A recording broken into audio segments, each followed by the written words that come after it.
Welcome to part 2 of the Messianic Evangelical Bridge.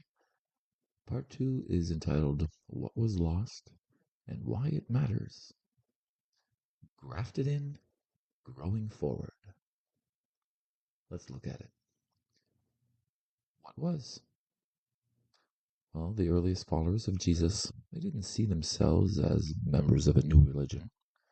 They understood themselves as part of Israel's ongoing story. Historically, we know that Jesus' earliest followers were entirely Jewish. They continued to worship at the Jerusalem temple. They observed the biblical feasts. They maintained a Torah-shaped identity even as they proclaimed Jesus as Messiah. And the Gentiles who joined, they were described as being, quote, grafted in to Israel's covenant. Now, this information, I'll have it listed down in the show notes. Some of these are references in Scripture, and some of the other things I'll be mentioning today will be referenced in the show notes as well. Well, this wasn't a break from Judaism. It was a messianic fulfillment within Judaism. So the early movement, it was Jewish in identity. It was messianic in belief, spirit-empowered in practice, and was open to the nations. This is the foundation Christianity was built on. Well, what happened? Over the next 3 centuries, the relationship between the Jesus movement and the Jewish world had changed dramatically, not because the scriptures changed, but because political and cultural pressures intensified. There are about, I got 5 key historical points here. First, the Jewish-Roman Wars. That happened between 66 and 135 CE.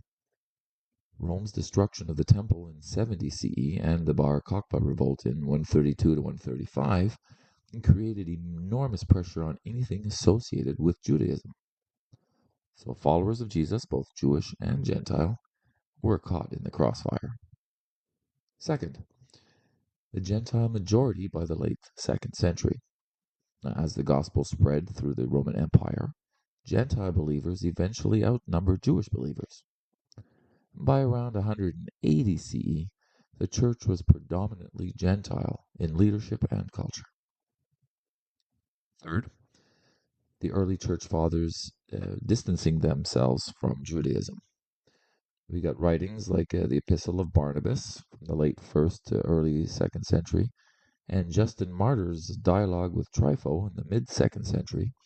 They show a growing theological separation from Jewish practice.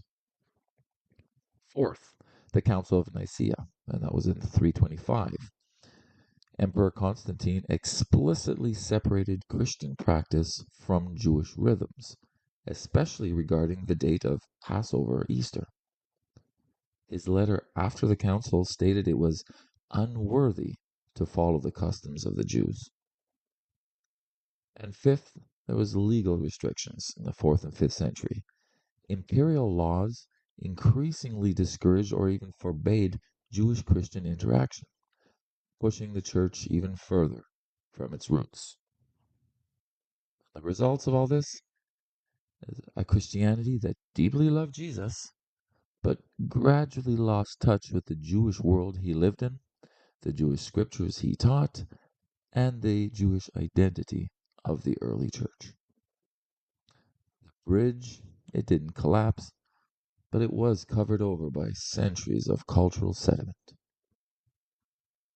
So, what's next? Today, something remarkable is happening across the global church. Believers are rediscovering the Jewishness of Jesus. They're rediscovering the Hebraic worldview of the scriptures. They're rediscovering the context of the early church and the continuity of God's covenant story. This isn't a return to legalism. It's a return to context, identity, and clarity. It's a recognition that Jesus was Jewish, his disciples were Jewish, the early church was rooted in Judaism. Gentiles were grafted into an existing story, not a new religion. The Spirit is stirring believers to reconnect with the foundation that was always meant to support the whole church. Because the deeper the roots, the stronger the bridge.